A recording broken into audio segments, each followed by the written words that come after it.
Siapa nih Sobat Visi yang masih sering lupa padahal masih muda?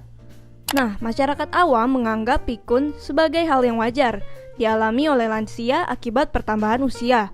Padahal pikun juga bisa terjadi kepada anak muda. Pikun pun bisa saja disebabkan oleh demensia dan perlu segera diberikan penanganan. Yuk simak pembahasan fakta dan mitos seputar pikun oleh dokter spesialis saraf Dr. Ziki Yombana berikut ini. Sebenarnya apa perbedaan lupa dengan pikun, Dok?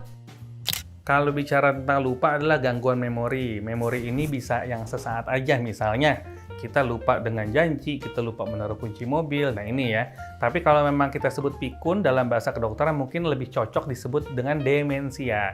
Nah, demensia ini adalah suatu sindrom atau kumpulan gejala yang lupa adalah salah satunya.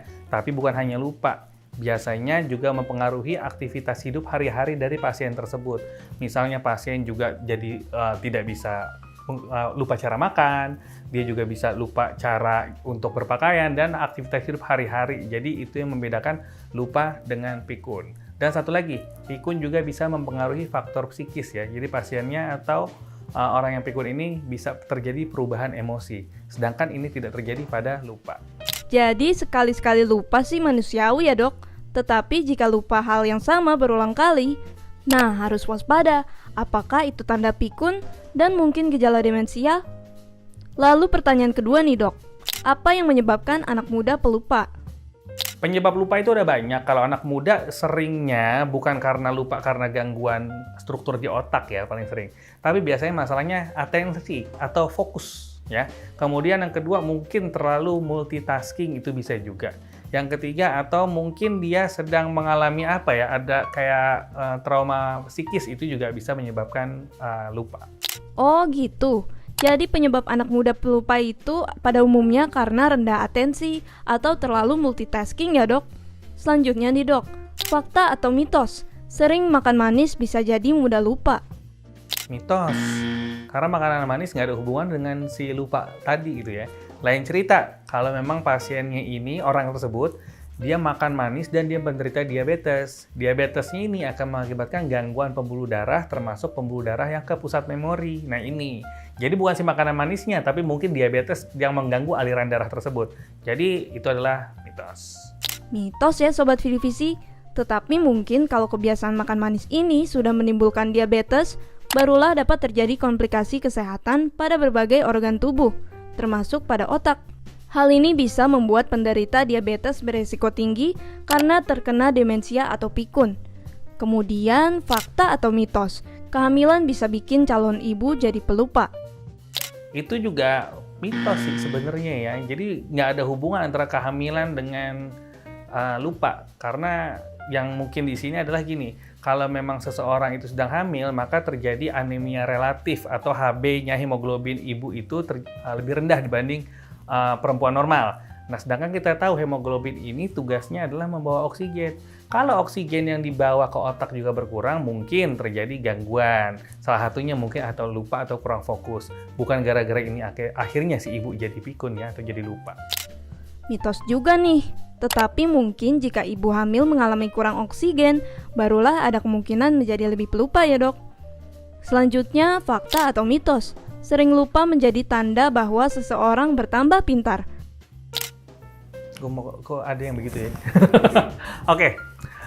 Itu adalah jelas mitos gitu ya. Karena kecerdasan itu tidak berhubungan langsung dengan hal tersebut. Malah justru kalau misalnya kita bilang orang yang memorinya baik, artinya dia mudah mengingat, maka dia sangat mudah mengkaitkan satu ingatan dengan ingatan lainnya sehingga terbentuk sinaps atau jalan pintas baru di otak. Itu yang bisa menyebabkan kecerdasan meningkat. Bukan artinya malah jadi orang yang lupa kok jadi malah makin cerdas, nggak gitu.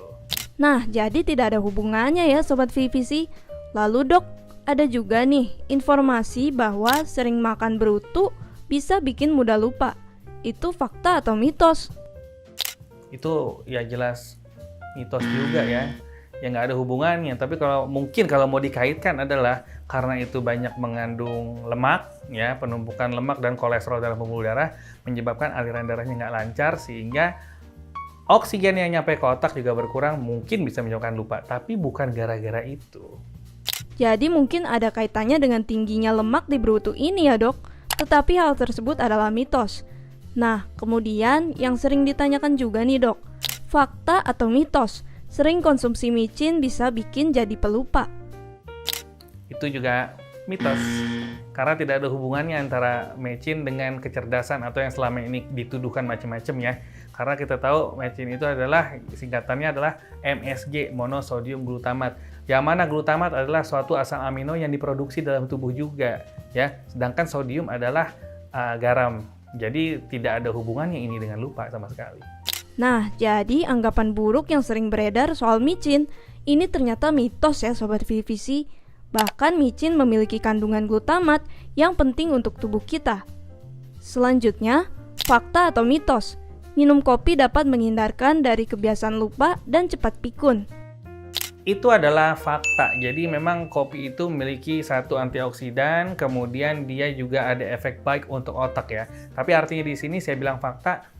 Teman-teman jangan hanya berpikir bahwa ya udah saya minum kopi aja, enggak. Yang namanya lupa atau tidak bukan hanya masalahnya kopi, tapi banyak faktor. Salah satunya adalah latihan-latihan untuk membuat otaknya tetap aktif. Wah, fakta nih Sobat Vivisi. Kopi memiliki antioksidan yang baik untuk kesehatan otak. Tetapi bukan hanya kopi ya Sobat Vivisi, juga lakukan kegiatan yang dapat melatih otak. Kalau begitu dok, kasih dong tips makanan dan latihan agar tidak mudah pikun. Untuk mencegah kepikunan, sebetulnya kita harus makan makanan yang seimbang juga. Karena bagaimanapun, makan makanan yang tinggi kolesterol, yang menyebabkan resiko diabetes, atau menyebabkan resiko hipertensi, itu berakibat langsung secara jangka panjang terhadap aliran darah ke otak. Jadi apabila ini kita hindarkan, maka kemungkinan terjadinya pikun itu bisa dihindarkan dari satu sisi. Tapi bukan hanya itu, latihan juga sangat penting. Pada prinsipnya otak itu harus digunakan atau kita akan kehilangan dia. Jadi bagaimana caranya? Salah satunya dengan mencoba hal-hal baru, kemudian dengan membaca dan menceritakan lagi ke orang, kemudian sering berolahraga dan berinteraksi sosial. Nah, makan makanan seimbang, olahraga, dan interaksi sosial ya Sobat Vivisi. Demikian pembahasan tentang lupa atau pikun bersama saya Dr. Ziki Yombana, spesialis saraf. Sampai jumpa di episode selanjutnya.